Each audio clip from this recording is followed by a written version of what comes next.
صبح کو قرآن پڑھا کرو، کیونکہ صبح کے وقت قرآن کا پڑھنا فرشتوں کی حاضری کا موقع ہوتا ہے، اور بعض حصہ شب میں بیدار ہوا کرو اور تہجد کی نماز پڑھا کرو۔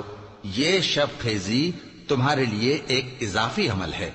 امید ہے کہ اللہ تم کو مقام محمود پر فائز فرمائے۔